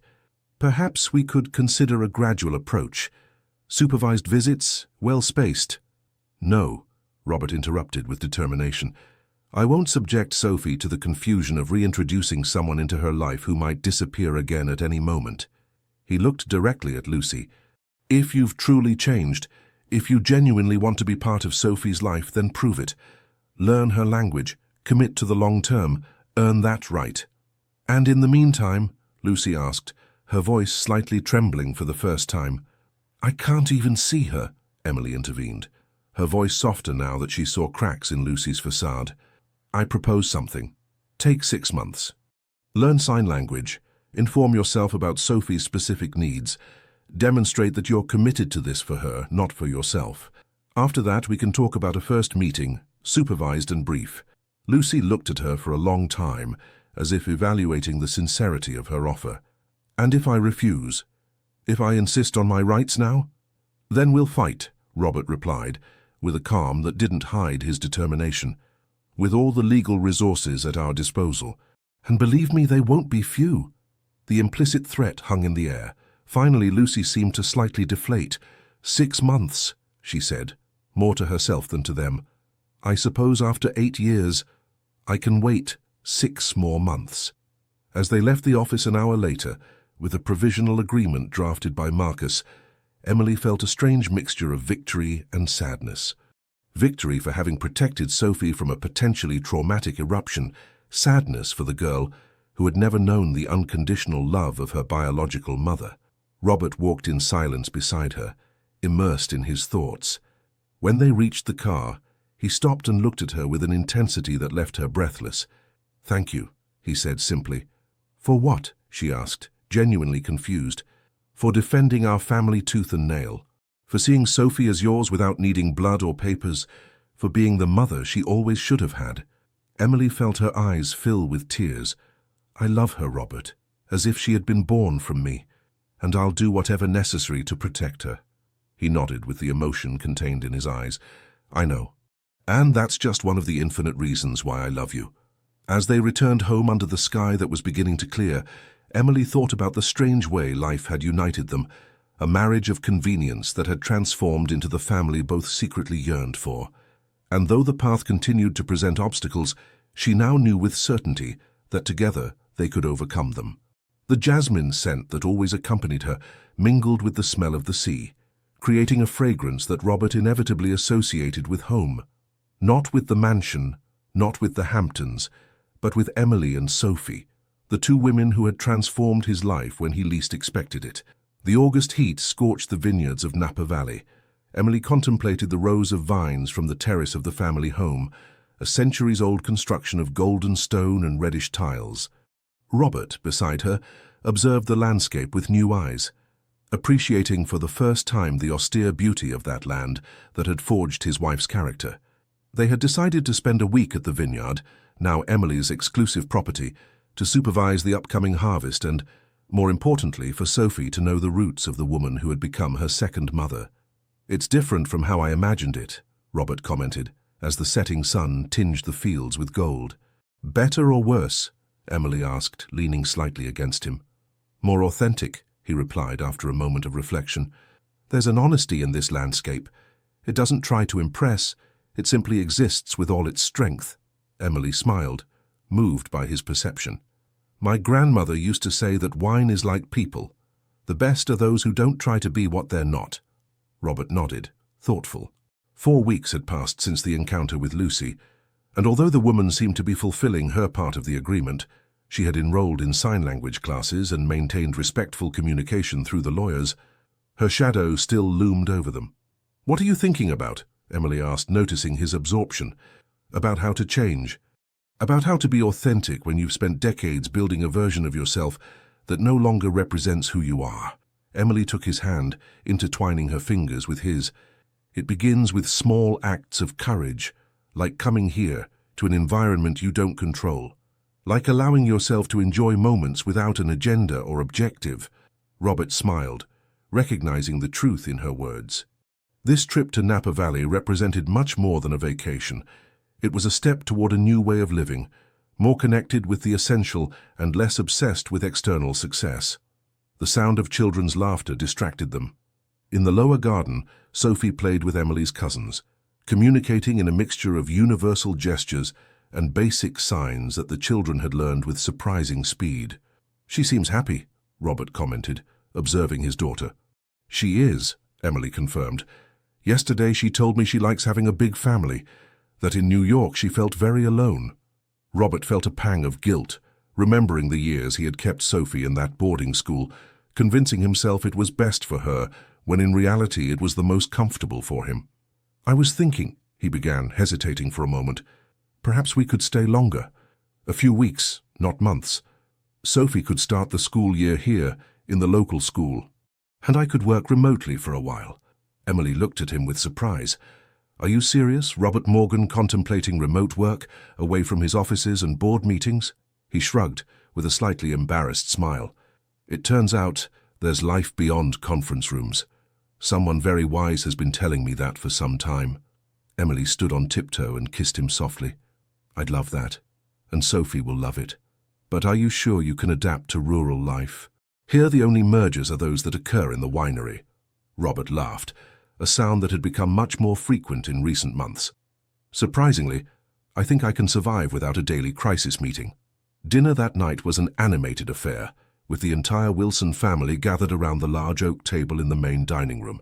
Emily observed with satisfaction how Robert interacted with her parents and siblings, showing a side of himself he rarely revealed in his usual circles, relaxed, witty, capable of laughing at himself. Charles Wilson, the family patriarch, a man weathered by decades of work in the vineyards, filled the glasses with the latest wine from the previous harvest. "To family," he toasted, raising his glass. "Blood relations and those we choose." Everyone raised their glasses, and Emily noticed her father's eyes rested on Sophie with special warmth. The girl, seated between her and Robert, had conquered the heart of the old vintner with her insatiable curiosity and her determination to communicate despite barriers. After dinner, while the adults conversed, Emily noticed Sophie slipping away to the garden. Concerned, she discreetly followed her. She found her sitting on a stone bench under an old olive tree, her gaze lost on the horizon where the last lights of day were fading.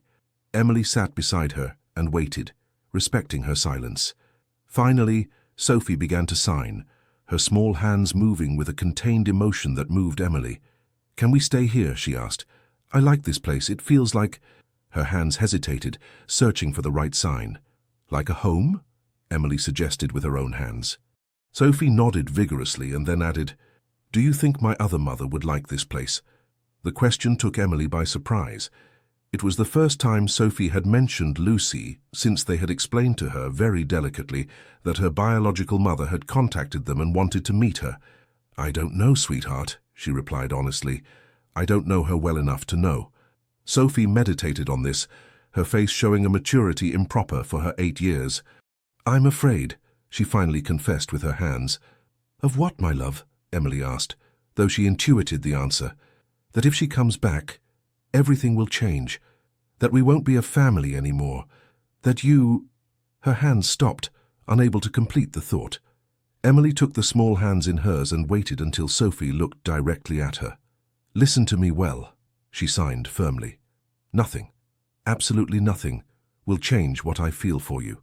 You are my daughter in my heart, and that doesn't depend on papers or blood.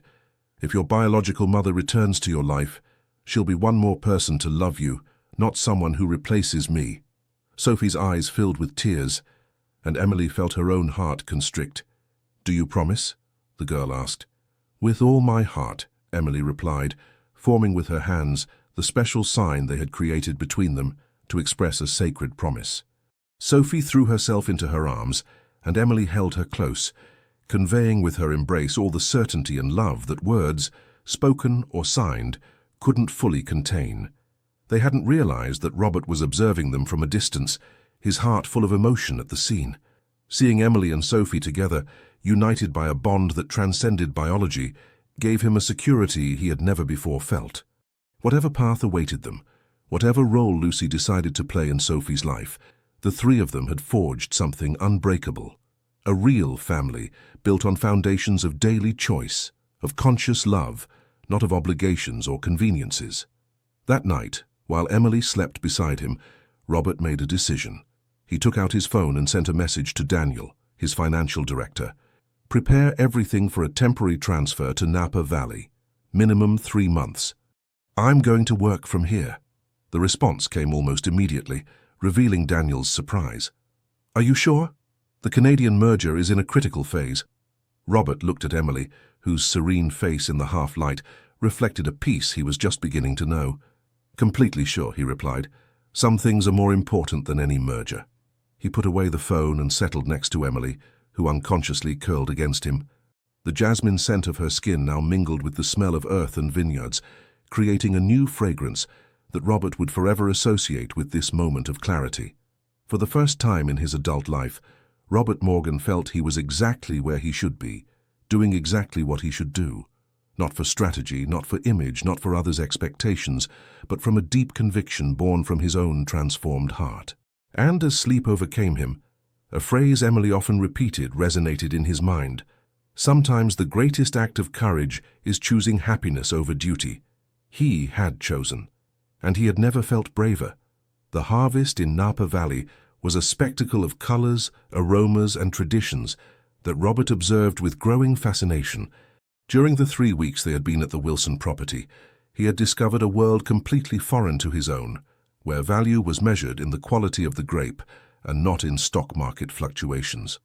That morning, following a family tradition, he had joined the harvesters to pick the first clusters of dawn. His hands, more accustomed to signing contracts than cutting fruit, now showed small wounds and calluses that he exhibited with a pride that would have seemed incomprehensible to his self of a year ago. Emily observed him from a distance, marveling at the transformation. The powerful businessman now wore worn jeans and a work shirt and conversed animatedly with the local workers, trying to learn the specialized vocabulary of viticulture. Sophie, for her part, had adapted to the rural environment with the amazing adaptability characteristic of children. She attended the local school, where the principal had organized an accelerated course in sign language for teachers and students. To everyone's surprise, the girl had found there something that the exclusive New York boarding school had never provided her: a sense of belonging. "So you look happy," commented Isabella Wilson, Emily's mother, approaching her daughter with 2 cups of freshly made coffee. Emily smiled, accepting the hot cup. "I am, Mom. More than I ever imagined possible." Isabella observed her son-in-law, who at that moment was laughing at something Charles, her husband, was explaining while they held a bunch of grapes. "He's different from how I imagined," she commented, unknowingly echoing the words Robert had pronounced weeks ago. "Better or worse?" Emily asked, also repeating her part of the dialogue.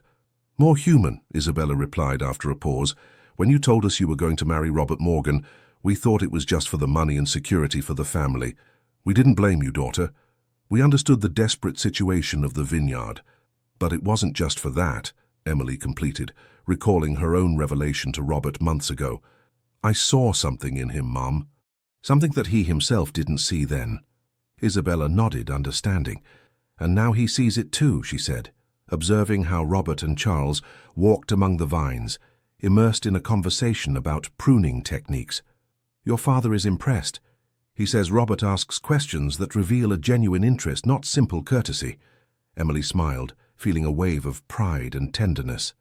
"He's discovering another way of life, another type of success, and another way of being a father," Isabella added, indicating with her gaze toward the edge of the vineyard, where Sophie helped classify grapes with other children, communicating through a mixture of signs and gestures that everyone seemed to understand perfectly. The vibration of Emily's phone interrupted the moment. Looking at the screen, her expression tensed slightly. "It's Marcus, our lawyer," she explained to her mother. "It must be about Lucy." She moved a few steps away to take the call. The conversation was brief but intense. When she returned to Isabella, her face reflected a complex mixture of emotions. "Bad news?" her mother asked, always intuitive. Emily sighed, running a hand through her hair. "I don't know. Lucy has completed an intensive course in sign language. According to her instructor, she's shown surprising dedication. She wants to move up our scheduled meeting. And that worries you?" Isabella knew her too well not to detect her anxiety. "I'm worried about Sophie," Emily confessed. "She's found stability here. She's happy. Introducing Lucy into her life now could alter everything." Isabella took her daughter's hand and squeezed it gently. "Or it could complete something," she suggested delicately. "Emily, darling, your love for that girl is beautiful and genuine. But perhaps she needs to know all her roots to grow fully." Emily looked at her mother, surprised by her perspective. "You think we should allow it?" "I think you should trust the bond you've built with Sophie," Isabella replied. "It's strong, authentic. Meeting her biological mother won't break it." Emily meditated on these words, while she observed Sophie, who at that moment looked up and greeted her enthusiastically. The girl had flourished during these weeks in Napa Valley, showing a confidence and joy that contrasted with the timidity that had characterized her in New York. Later, when the sun began to descend and the workers gathered their tools, Emily found Robert sitting under an old olive tree, his gaze lost on the horizon. She sat beside him in silence, respecting his moment of introspection. "It's strange," he finally said, without turning his gaze from the landscape. "All my life I've valued things that can be measured, money, properties, stocks, and now I find myself fascinated by things that have no market price: the taste of a freshly cut grape, the satisfaction of a job well done, Sophie's laughter when she plays with the other children." Emily rested her head on his shoulder, feeling a deep connection with his words. "My grandmother used to say that what's truly valuable can't be bought or sold." Robert smiled, remembering. "Your grandmother seems to have been a very wise woman." "She was," Emily confirmed. "I would have liked you to meet her." They remained silent for a moment, contemplating how the evening lights transformed the vineyards into a sea of gold and purple. "Marcus called," Emily finally said.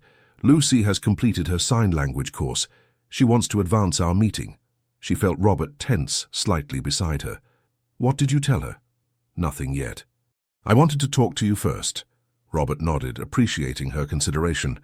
"What do you think?" he asked, genuinely valuing her perspective. Emily breathed deeply before answering. I think we should consider what's best for Sophie. And perhaps meeting her biological mother is part of her story, of her identity. Robert looked at her with surprise. I thought you would oppose it. In the meeting with Lucy, you were quite protective. And I still am, Emily affirmed. But my mother made me see something important. I should trust the bond I've built with Sophie. If it's real, and I know it is, meeting Lucy won't weaken it. Robert took her hand, intertwining his fingers with hers. You're extraordinary, you know that? He said with an admiration that made her blush. Most people in your position would do everything possible to keep Lucy away. It's not about Lucy or me, she replied simply. It's about Sophie and what she needs to grow fully and securely. Robert leaned in and gently kissed her forehead. We'll talk to Sophie, he decided. We'll explain the situation to her and listen to what she wants. She's mature enough to participate in this decision. Emily nodded, moved by how Robert included Sophie in such an important decision, respecting her autonomy despite her young age. That night after dinner, they took Sophie to the small study that Charles Wilson had prepared for Robert in a corner of the house. With delicacy, they explained to her that her biological mother had been learning sign language to be able to communicate with her and that she wished to meet her. Sophie listened attentively, her expression serious and concentrated. When they finished, she remained silent for a long moment, processing the information. Finally, her hands began to move. Did she really learn to sign for me? She asked with an amazement that revealed how much this gesture meant to her. Yes, Robert confirmed. She's been taking classes for weeks. Sophie meditated on this, her eyes reflecting a complex mixture of emotions. I want to meet her, she finally decided, but her hands hesitated, and Emily encouraged her with a warm smile. But what, sweetheart? She asked. But I want you to be with me, Sophie completed. Both of you. Robert and Emily exchanged a look loaded with emotion. Of course we'll be with you, Robert assured. Always. Sophie smiled then, with that luminous smile that so resembled Robert's. Can it be here? She asked, surprising them. In the vineyards? I feel brave here. The request, so simple and yet so profound, moved them both. Emily looked at Robert, who nodded without hesitation. Of course it can be here, Emily replied. This is your home too. Sophie's smile widened, and then she added something more with her hands, something that made Emily's eyes fill with tears. I have the best families in the world. One in New York, another here in Napa Valley, and now perhaps a new one. I'm very rich. Robert, who had learned to interpret his daughter's basic signs, caught the general sense of her words. He knelt before her, coming to the level of her eyes. You are our greatest treasure, Sophie, he said, accompanying his words with the signs he had learned with such dedication. And you always will be, no matter what happens. That night, while Sophie slept and Robert sent instructions to Marcus to coordinate the meeting with Lucy, Emily contemplated the starry sky from the window of her childhood bedroom. The jasmine scent of her perfume mingled with the familiar smells of the house, old wood, dried herbs, the subtle trace of grapes fermenting in the cellar. She felt at an inflection point, as if they were about to close a chapter to open another. Whatever role Lucy decided to play in Sophie's life, she no longer represented a threat to the family they had built. Emily knew this now with a certainty that sprang from the deepest part of her being. Sometimes, she thought while observing a shooting star cross the firmament, true security doesn't come from controlling circumstances, but from trusting the bonds we've woven with so much love. And with that thought, she returned to Robert, who waited for her with open arms and a smile that reflected the same serenity she felt. Together they would face whatever fate had in store for them, no longer as a marriage of convenience, but as what they truly were, a family united by choice, by love, and by the unbreakable determination to build together a future where all could flourish. The day agreed for the meeting with Lucy dawned with a crystalline clarity that bathed the vineyards in a golden light. Emily had awakened before dawn, with a mixture of nervousness and determination that led her to bake fresh bread, an activity that always calmed her in moments of tension. Robert found her in the kitchen, with flour up to her elbows and her hair carelessly tied back. He paused a moment at the doorway, observing her work with precise and confident movements. It surprised him, as so many times in recent months, How much he loved these everyday moments, these visions of Emily in her element, natural and authentic. "It smells wonderful," he commented, approaching to kiss her flour-dusted cheek. She smiled, grateful for his silent presence. "I couldn't sleep," she confessed, kneading with more force than necessary. "I know," he replied, taking a cloth to clean a trace of flour from her face. "Neither could I." They looked at each other, mutually recognizing the anxiety they shared about the imminent meeting. "And Sophie?" Emily asked. "Still asleep," Robert replied, "though I saw her awake past midnight, reading under the sheets with a flashlight." Emily nodded, understanding. "She's nervous, though she tries not to show it. Last night she asked me if she should call Lucy Mom." Robert frowned. "What did you tell her?" "That there are no rules for this," Emily said, letting the dough rest and cleaning her hands. "That she can call her whatever feels comfortable, and that this can change over time." Robert drew her to him in a spontaneous embrace. "You're amazing, you know that?" he murmured against her hair. "Most people in your position would be, I don't know, marking territory."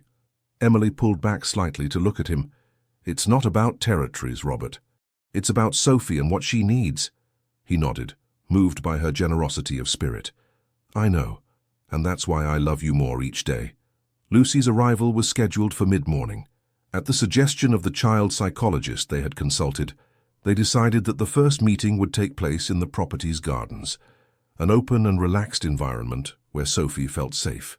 Emily had arranged a table under a pergola covered with wisteria, with refreshments, freshly baked bread, and fruits from the family orchard. She wanted everything to be welcoming without seeming excessively formal. Sophie had dressed with special care, choosing a blue dress that Emily had bought her in town, and gathering her hair in 2 braids that made her appear older than she was. Her hands, Robert observed, trembled slightly as she helped place napkins on the table. "Everything will be all right," he said, accompanying his words with awkward but heartfelt signs. "We're here with you." Sophie nodded, trying to smile. Her face reflected a mixture of anticipation, fear, and curiosity that moved Robert. The sound of a car approaching on the gravel path alerted everyone. Emily and Robert exchanged a final look of mutual support before going to receive their visitor. Lucy had changed since their meeting in the lawyer's office. Her appearance, though still elegant, was more natural and less calculated. She wore her hair in a simple ponytail and dressed in a casual ensemble that contrasted with the sophisticated image she had previously projected. What most caught Emily's attention, however, was her expression, a mixture of vulnerability and determination that seemed genuine. "Thank you for allowing this meeting," Lucy said, with a sincerity that sounded authentic, "and for agreeing that it be here. It's a beautiful place." "It was Sophie's decision," Robert replied, maintaining a neutral but not hostile tone. "She feels comfortable here." Lucy nodded, and Emily noticed that her hands trembled slightly, betraying her apparent calm. "I'm nervous," she admitted, surprising Emily with her frankness. "I've imagined this moment for years, but now that it's here, I'm afraid of disappointing her. Of disappointing all of you." There was a vulnerability in her voice they hadn't perceived during their first meeting, a crack in the facade of sophistication and control. "Sophie is waiting," Emily said, softening her tone. "She's nervous too." Lucy nodded, taking a deep breath to center herself. "Does she know that I abandoned her?" she asked in a barely audible voice. Robert exchanged a look with Emily before responding. "She knows you couldn't care for her when she was little," he replied carefully. "We haven't gone into details she couldn't understand." Gratitude and shame crossed Lucy's face. "Thank you for that," she said simply. The three walked in silence toward the pergola. Sophie saw them approaching and straightened, nervously smoothing her dress. Her small face was a mask of concentration, as if preparing for an important test. When Lucy saw her, she involuntarily stopped. Emily observed a cascade of emotions cross her face: amazement, recognition, pain, joy. For an instant, the sophisticated woman they had met in the lawyer's office disappeared, revealing someone much more human and vulnerable. "She's beautiful," she murmured, so softly they could barely hear her. Robert nodded, paternal pride evident on his face. "She is." They approached slowly. Sophie remained motionless, her eyes, so similar to Lucy's, fixed on the woman who had brought her into the world. When they were before her, Emily signed, "Sophie, this is Lucy, your biological mother." Lucy stepped forward and, to the surprise of all, began to sign with precise though slightly mechanical movements, like someone who has recently learned but with great dedication. "Hello, Sophie. I'm very happy to meet you. You've grown so much." Sophie's eyes widened in amazement to see this stranger communicating in her language. She quickly looked at Emily, as if seeking confirmation that this was real. Emily nodded with an encouraging smile. Slowly, Sophie's hands began to move. "Did you really learn to sign for me?" Lucy nodded, with eyes bright with emotion. "Yes. I wanted to be able to talk with you, to truly know you." A silence charged with emotion enveloped the pergola. Robert and Emily remained slightly apart, allowing mother and daughter to establish their own rhythm, but close enough for Sophie to feel their support. "Why did you leave?" Sophie finally asked, with the direct honesty of children. Lucy paled slightly, but kept her hands steady as she responded. "I was afraid. I was very young and didn't know how to be a mother. I made a terrible mistake in leaving." Sophie processed this information with a serious expression that made her seem much older than her 8 years. "Will you leave again?" she asked after a moment. Lucy emphatically shook her head, accompanying the gesture with clear signs. "No, never again. If you give me the opportunity, I'd like to get to know you, to be part of your life in whatever way you decide." Sophie looked toward Emily and Robert, seeking in their faces some sign. Emily smiled at her with all the love she felt, nodding slightly to give her confidence. The girl looked back at Lucy and, after a moment of doubt, made a gesture that surprised everyone. She extended her small hand toward her, offering a bridge between past and present. Lucy took that hand with a reverent delicacy, as one holds something infinitely valuable and fragile. Her eyes filled with tears that she didn't try to contain. "Thank you," she signed with her free hand. Robert felt Emily take his hand and squeeze it hard. When he looked at her, he saw silent tears running down her cheeks, but also a serene smile. He understood then what she had already understood, that Sophie's heart was big enough to include everyone, that it wasn't about competing but completing, about adding love to a life that deserved all possible happiness. The morning passed with a naturalness that none of them had anticipated. Sophie, once the initial tension was overcome, showed Lucy the vineyards, introduced her to the Wilson grandparents, explained with pride how she could identify different varieties of grapes. Lucy followed her with a mixture of amazement and gratitude, learning about the life her daughter had built without her. In each interaction, in each new discovery about Sophie, her face reflected a painful awareness of all she had missed, but also a determination not to make the same mistake again. When the time for farewell arrived, having agreed on a next meeting in a few weeks, Sophie surprised everyone with a question directed at Lucy. "Can I hug you?" The woman nodded, unable to speak or sign, opening her arms with absolute vulnerability. Sophie approached slowly and hugged her, with that unconditional generosity that only children possess. It was a brief but profound hug, a bridge extended over years of absence. When they separated, Lucy signed with trembling hands, "Thank you for this opportunity. I'll always value it." Before leaving, she turned to Emily and Robert. "And thank you," she said, with a sincerity that couldn't be feigned, "for taking such good care of her, for being the family she needed when I couldn't be." Robert solemnly nodded. Emily, however, stepped forward. "It's not about replacing anyone," she said gently. "We all want the same thing, for Sophie to be happy and secure." Lucy looked at her for a long time, as if truly seeing Emily for the first time. "I understand now why he chose you," she finally said, addressing Robert, but without taking her eyes off Emily. "It wasn't just for convenience, was it?" Robert took Emily's hand, intertwining his fingers with hers. "Convenience was just the beginning," he replied with a smile. "What came after? That was pure gift from destiny." When Lucy's car disappeared at the end of the gravel path, Sophie positioned herself between Robert and Emily, taking a hand from each. Her small fingers signed against their palms the same message. "Thank you." They didn't need to ask why. The three knew that on that day they had crossed an important threshold together, that they had faced a ghost from the past and emerged stronger, more united.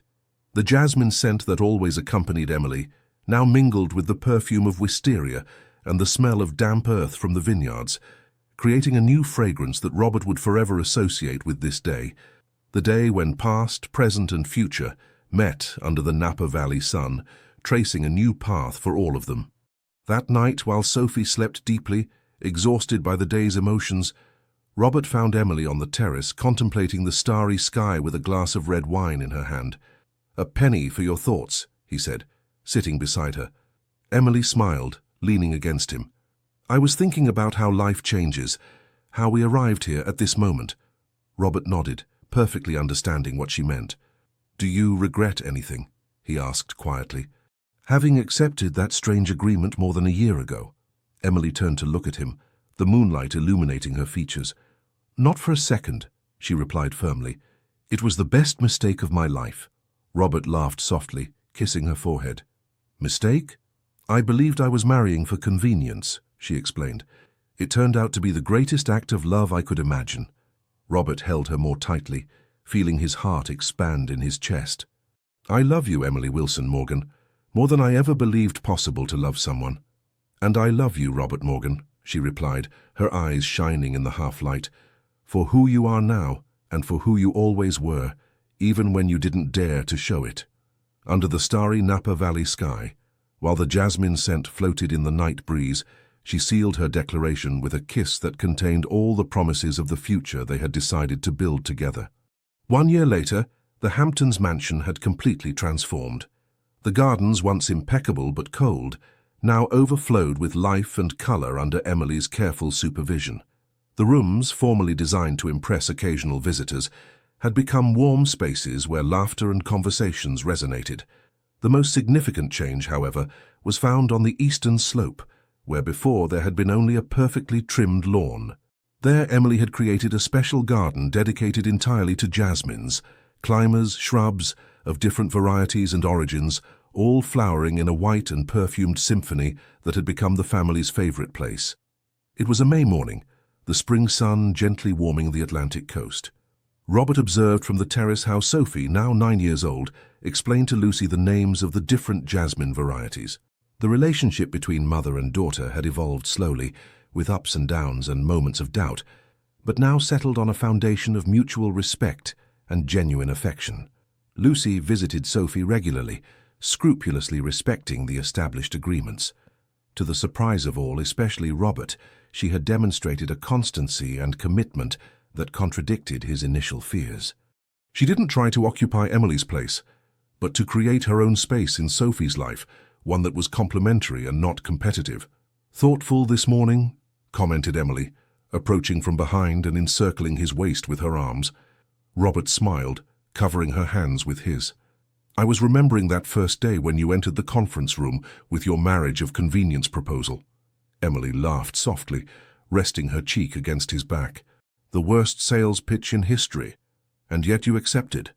"Best decision of my life," he replied, turning to look at her, though not for the reasons I thought at the time. Emily's eyes shone with that mixture of intelligence and warmth that had captivated Robert from the beginning, though it had taken him months to recognize it. Her figure, now slightly rounded by her 5-month pregnancy, seemed more beautiful to him than ever. "How are you feeling today?" he asked, placing a protective hand on her belly. "Well, your son is quiet this morning," she replied with a smile, "unlike his sister, who never stays still." Robert followed her gaze to the garden, where Sophie now ran among the jasmines, followed by a small Labrador puppy they had adopted the previous month. The transformation in the girl was as remarkable as that of the mansion, more outgoing, more confident, happier. The path hadn't been easy. After the initial meeting with Lucy in Napa Valley, there had followed months of adjustments and learning. The decision to move permanently to the Hamptons but maintain long stays at the vineyard. Sophie's integration into a new school where her deafness wasn't seen as a limitation but as just another characteristic. The delicate balance of including Lucy in their lives without altering the family dynamic they had built. And then, the surprise of the new pregnancy. This time, received with instant joy by both, without the fears or doubts that had overshadowed the first. The previous loss had left scars, but it had also taught them the fragility and value of what they were building together. "What are you thinking about now?" Emily asked, noticing his absorption. Robert pointed to the jasmine garden. How appropriate that garden is as a symbol of our story. When we married, I thought it would be a sterile agreement, a transaction. I didn't expect it to blossom like this, to give so much fruit, so much perfume. Emily smiled, moved by the metaphor. My grandmother always said that jasmines only fully bloom when they're in the right place, with the proper care, she commented, intertwining her fingers with his. Perhaps we too needed to find our right place. Robert nodded, thoughtful. You know what Daniel told me yesterday? That I'm a better leader now, more empathetic, more focused on what's important. And he's right. Before I measured success in figures and properties. Now I measure it in moments, in laughter, in small daily victories. Like when Sophie dared to recite that poem in class, Emily recalled. Exactly.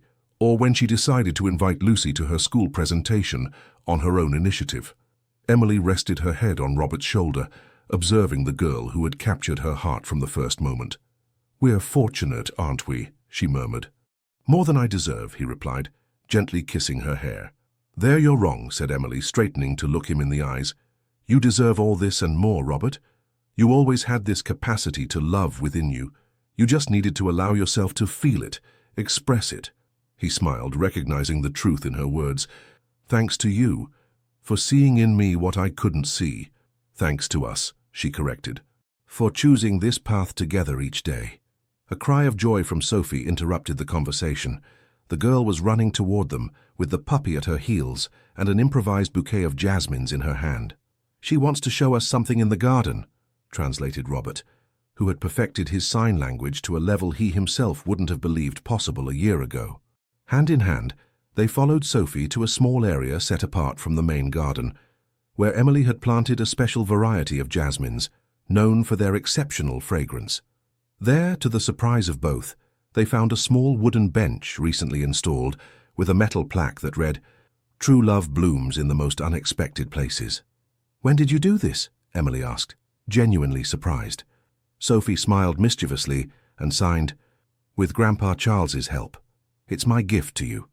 So you can sit here when the baby arrives and you're tired." Robert knelt to be at his daughter's eye level and hugged her tightly, trying to convey with that gesture all that words or signs couldn't fully express. "It's perfect," he said, accompanying his words with clear and precise signs. "Like you." Sophie beamed with pride.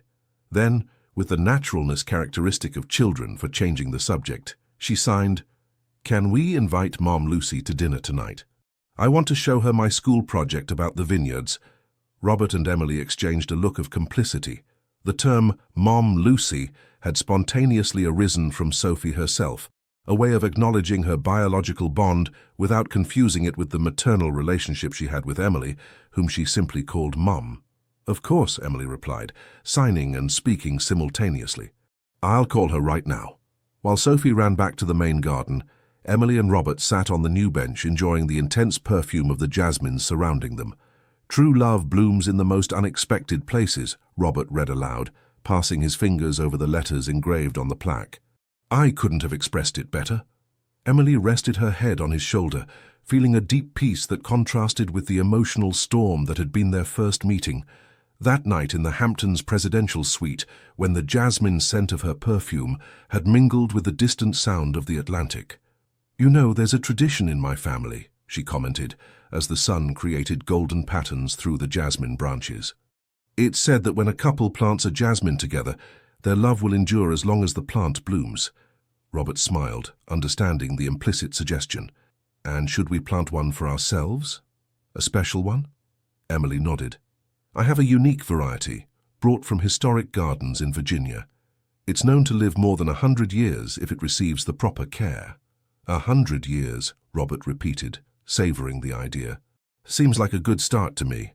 He leaned in to kiss her, a soft and deep kiss that contained all the promises that no longer needed to be verbalized between them. The sound of children's laughter came from the main garden, where Sophie played with her puppy. The sea breeze brought the salty scent of the Atlantic, mixing it with the sweet fragrance of the jasmines. And in that perfect moment, suspended between past and future, Emily and Robert understood that they had found something that very few are fortunate enough to discover. A love that not only withstood storms, but flourished more strongly after them. That night, While the moon rose over the Hamptons, illuminating the jasmine garden with its silver light, Robert observed his family gathered around the table. Emily, radiant in her pregnancy; Sophie, enthusiastically explaining her school project with quick and expressive signs; Lucy, attentive and participative, finally finding her place in this peculiar but harmonious ensemble; even Daniel and his wife, who had joined the impromptu dinner, contributing anecdotes and laughter. At one point in the evening, while everyone was distracted with dessert, Robert slipped away to the jasmine garden. There, under the moonlight, he took out a small velvet box from his pocket. He opened it, revealing 2 white gold bands, simpler but infinitely more meaningful than the ostentatious engagement ring he had placed on Emily's finger during their convenience wedding. Planning an escape? Emily's voice surprised him. She had approached silently, wrapped in a light shawl that waved in the sea breeze. Robert smiled without trying to hide the box. "Planning a new beginning," he replied, extending it toward her. "I was going to propose to you tomorrow in private, but perhaps this moment is more appropriate." Emily observed the rings, her face illuminated both by the moon and by understanding of what they meant. "Renewal of vows?" she asked softly. Robert nodded. "We married for the wrong reasons, with the wrong words, with the wrong promises," he said, taking her hand. "I want to do it right this time. Not for convenience, but by choice. Not by contract, but for love." Emily's eyes shone with unshed tears. "We're already a real family, Robert. We don't need more papers or ceremonies to confirm it." "I know," he replied, gently caressing her cheek. "It's not about need, but about desire. I want to tell you, before our daughter, before our friends and family, what this marriage truly means to me, what you truly mean to me." Emily smiled through the tears that now ran freely down her face. "In that case, yes," she said simply. 1,000 times yes. Robert took one of the rings and, under the silver moonlight and the intoxicating scent of jasmines, slid it onto Emily's finger, next to the original ring she had never stopped wearing. "I choose you, Emily Wilson," he said in a clear and firm voice. "Not for convenience, but for love, not for a time, but forever." Emily took the other ring and placed it on Robert's finger, completing the circle. "I choose you, Robert Morgan," she responded, with equal clarity and conviction. "With all your walls and all your strengths, with all your doubts and certainties. I choose you today and every day." They kissed under the Hamptons' moon, surrounded by the jasmine garden she had created and that so perfectly symbolized their story. An unexpected beauty, blooming in the most improbable place. From the terrace, Sophie observed them with a wise smile beyond her years. Her hands formed a sign that only she could see at that moment, but that contained all the truth about the extraordinary family they had built together. True love always finds its way. Like jasmine roots find water, even in the most arid soil.